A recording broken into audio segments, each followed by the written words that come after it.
Programme میں ایک بار پھر خوش آمدید ناظرین محترم. آپ کے سوالات اور رہنمائی کے لیے ہمارے ساتھ موجود ہمارے بہت ہی محترم جناب حضرت امیر محمد اکرم اوان صاحب.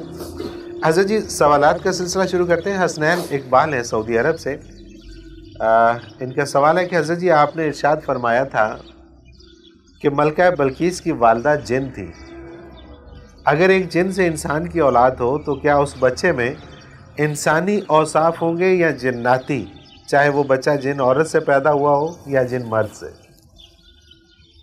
بسم اللہ الرحمن الرحیم. روایات میں ایسے ملتا ہے، اور ایک کتاب ہے اقام المرجان فی احکام جان، اس میں ملتا ہے کہ پہلی امتوں میں اس طرح کے واقعات ہوئے ہیں اور اب بھی یہ واقعات ملتے ہیں. میں کوئی 2 سال پہلے دیکھ رہا تھا نیو یارک میں، یا مجھے یاد نہیں، کسی ہیوسٹن میں یا کہاں امریکہ میں ایک بچہ پیدا ہوا جو کسی شیطان یا جن کی اولاد تھا. اس خاتون سے جن کا تعلق رہا، اس سے پیدا ہوا. تو یہ ہو سکتا ہے، لیکن شریعت اسلامی میں اس کی اجازت نہیں دی گئی. صحیح. اس سے پہلے خواہ وہ اجازت ہو وہ اور بات. اسلام نے اس کی اجازت نہیں دی. اس کی وجہ یہ ہے کہ کوئی بھی عورت اگر جرم بھی گناہ بھی کرتی ہے، معاملہ ہو جاتی ہے، تو کہہ سکتی ہے کہ یہ جن کی اولاد ہے. صحیح. تو اسلام میں اس کی گنجائش نہیں رکھی گئی، ورنہ یہ پہلی امتوں میں اس کے واقعات پرانی کتابوں میں ملتے ہیں. صحیح. تو چونکہ ان 14 صدیوں میں تو ایسا کوئی واقعہ نہیں کہ اس کی مثال دی جائے، لیکن ظاہر ہے جو جنوں کی اولاد ہوگی اس میں کچھ خصوصیات یا اوصاف انسانوں سے بالا تر بھی ہوتے ہوں گے. لیکن یہ اب پہلے وقتوں کی بات ہے، اب اس کے اندازے سے باتیں کرنا کوئی مناسب نہیں. بالکل ٹھیک، بالکل صحیح بات. صحیح پیمائش نہیں ہو سکتی. بالکل صحیح، بالکل صحیح. اگر کسی اچھے انسان سے کوئی غلطی سرزد ہو جائے تو اسے درگزر کر دینا چاہیے، کیونکہ موتی اگر مٹی میں گر بھی جائے تو موتی ہی رہتا ہے.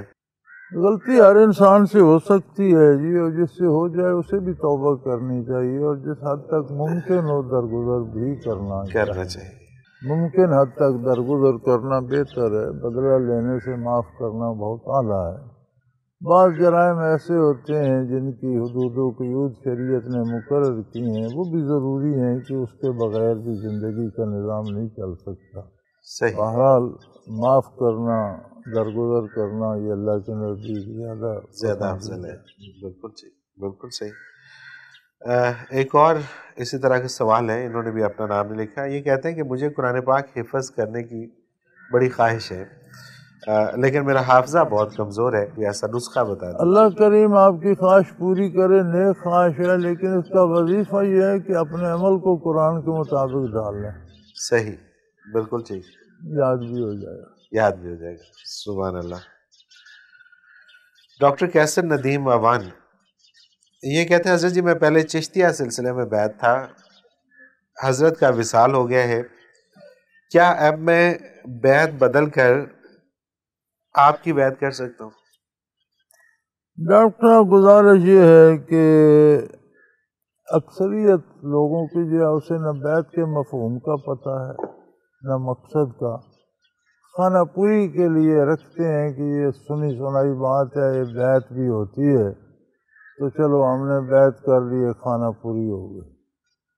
بیعت کی مختلف قسمیں ہیں. بیعت ہے اصلاح کے لیے، ٹوٹل تو ہوتا نہیں.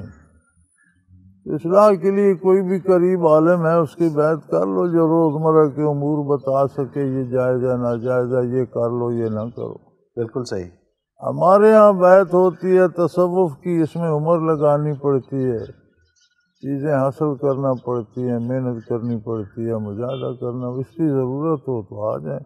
رہا یہ بات کہ شیخ فوت ہو گیا، تو بھئی مجھے ایک بات بتائیں کہ آپ نے ڈاکٹریٹ کرنے تک کتنے استادوں سے پڑھا؟ صحیح. تو پرائمری میں پڑھا تو مڈل میں کیوں گئے؟ ان استادوں کی بھی وہ تو مرے تو نہیں تھے، وہ تو زندہ تھے. بالکل ٹھیک.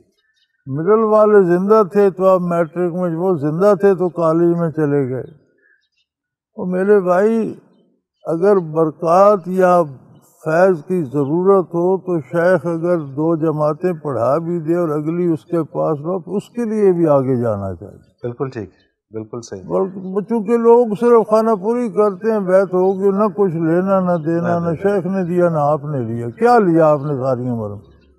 اگر آپ یہ سمجھتے ہیں کہ میری بیعت تھی تو میرے دنیا کے کام ہوتے رہتے ہیں تو ویسے شرک ہے. بالکل صحیح. یہ تو تصور ہی ہندوؤں والا ہے. بالکل ٹھیک. دنیا کے کام تو اللہ ہر ایک کرتا ہے، بیعت تو ہوتی ہے روحانی تربیت کے لیے اور اس کا کوئی اس میں دخل نہیں. اور عمومی طور پہ آج کل یہی سمجھا جاتا ہے کہ کوئی نہ کوئی پیر مرشد ہونا چاہیے، بس ٹوٹل ہونا، مطلب ٹوٹل پورا ہونا چاہیے، کوئی ہونا چاہیے بس ہی. اب اس سے کیا فیض لینا ہے، کیسے لینا ہے، یہ پتہ ہی کسی کو نہیں، پتہ کرنا بھی کو نہیں چاہتا. اب یہ بندہ ڈاکٹر ہو گیا، پی ایچ ڈی ہو گیا یا صحیح بات ہے، میڈیسن ہو گیا تو یہ تھوڑا تو نہیں، اتنا پڑھنے تک پتہ ہی نہیں بھی کوئی نہیں، پتہ ہی نہیں بھی نہیں پتہ چلا. کرنے کو نہیں چاہتا. صحیح بات ہے. وہ صرف اس لیے رکھے ہوئے کہ جی وہ یہ پیسے لے لیں اور ہمارے دینی معاملات آپ دیکھتے رہیں، آپ جانے اور آخرت ہمیں کچھ نہ کیے، ہم ادھر سرجری کر رہے ہیں، بس ہمیں وہ کرنے دیں. احمد عتیق ہیں کراچی سے. کیا آوازیں فنا نہیں ہوتی؟ اگر نہیں ہوتی تو یہ کون سے عالم میں موجود ہوتی ہیں؟ میرے بھائی اللہ کریم کے ہاں ریکارڈ سارے موجود ہیں، فنا ہونے کا سوال پیدا نہیں ہوتا. تو آج کی سائنس بھی کہتی ہے کہ اسی فضا میں جب سماوی میں ساری آوازیں موجود ہیں اور کوشش ہو رہی ہے کہ انہیں فضا سے ریکارڈ کیا جائے. اب وہ کب کامیاب ہوتی ہے یہ الگ بات ہے. ایگزیکٹلی، بالکل صحیح بات ہے. اور اس کو الگ الگ کرنے کے بارے میں سوچا جا رہا ہے کہ آوازوں کو کس طرح سے پہچان میں لایا جائے. یہ تو اب آج کی سائنس کر رہی ہے، سائنس اس پہ بات کریں. ٹھیک. علم لدنی کیا ہے اور اسے کیسے حاصل کیا جاتا ہے؟ جب یہ ہے ہی لدنی تو پھر حاصل کرنے کا سوال پیدا نہیں ہوتا. لدنی کا مطلب یہ ہے کہ اللہ کریم اپنی مرضی سے اپنی طرف سے عطا کر دے. سبحان اللہ. اس میں کوئی بندے کی محنت، کوئی کاوش، کوئی کوشش، کوئی استاد، کوئی شاگرد، کچھ نہیں ہوتا. اللہ کی طرف سے عطا ہو جاتا ہے. جیسے انبیاء علیہ السلام کو عطا ہوتا ہے، انبیاء کا سارا علم لدنی ہوتا ہے. صحیح. نبوت کا سارا علم وہی سے آ جاتا ہے، اللہ کی طرف سے آ جاتا ہے. تو اسی طرح باتباع نبوت اہل اللہ کو، اولیاء اللہ کو بھی اللہ کی طرف سے عطا ہو جاتا ہے. اب اس کے لیے جو کوشش کر کے لیا جائے وہ لدنی تو نہ ہوا، نہیں ہوتا. وہ تو اپنی کوشش کا ثمر ہو گیا. بالکل ٹھیک، بالکل صحیح. اور یہ عطا ہے، عطا ہے. اب عطا کے لیے کیا کوشش کی جائے؟ بالکل صحیح. اس کے لیے صرف اپنے آپ کو تیار رکھنا چاہیے. وہ تو دینے والے کی مرضی ہے. بالکل ٹھیک بات ہے، بالکل صحیح بات. عرشیہ ہیں لاہور سے. یہ کہتی ہے کہ میں ٹیچر ہوں اور میں نے 2 سال مسلسل بچت کر کے عمرہ کرنے کے لیے رقم جمع کی، اور اب میرا ایک رشتہ دار مصیبت میں ہے اور یہ رقم اگر میں اسے دے دوں تو اس کی پریشانی ختم ہو سکتی ہے، لیکن مجھے سمجھ نہیں آ رہی کہ میں کیا کروں. ضرور دے دو. بچے عمرہ تو آپ پر فرض نہیں ہے تو اس کی مدد اچھی بات ہے، ضرور دے دو. مطلب یہ کر لے تو وہ گناہ ادھر سے نہیں. گناہ کس کا؟ عمرہ کو فرض ہے کہ عمرہ کرنا ہے، حج فرض ہے. اور یہ ایک عجیب رواج ہو گیا ہے. اکثر جو لوگ عمرہ کرتے ہیں تو فقہاء کا یہ ارشاد کہ اس پہ وہ حج فرض ہو جاتا ہے، کیونکہ وسائل اس کے پاس ہیں. مکہ مکرمہ جانے کے تو گیا، ٹھیک ہے، صحت ٹھیک ہے تو گیا، فرصت ہے تو گیا. تو یہ ساری چیزیں ہوں تو حج فرض ہوتا ہے. بالکل صحیح. تو یہ عمرے کی بجائے پہلے حج پر کیوں نہیں جاتا؟ اور اگر چلیں اس کو تھوڑا اور واضح کرنے کے لیے کہ اگر یہی رقم حج کے لیے مختص کی ہو، ہاں پھر نہیں، تو پھر حج ہی کرنا ہے، حج کرنا ہوتا.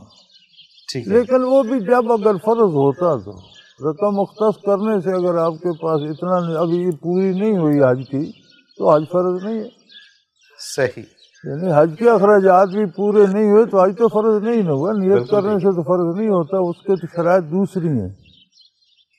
نیت تو ہر کی بندہ کیے بیٹھا ہے کہ میں حج کر لوں، نیت سے تو فرض نہیں ہوتا. اس کے فرائض تو وسائل ہوں، کوئی آنے جانے میں رکاوٹ نہ ہو، کوئی مشکلات نہ ہوں، کوئی مختلف عوارض نہ ہوں تو حج فرض ہو جاتا ہے. تو حج فرض نہیں ہے اور کچھ رقم ہے تو کسی ضرورت مند کی مدد کر دی تو اس سے شاید زیادہ ثواب مل جائے. صحیح. مقصد تو اللہ کی رضا ہے نا.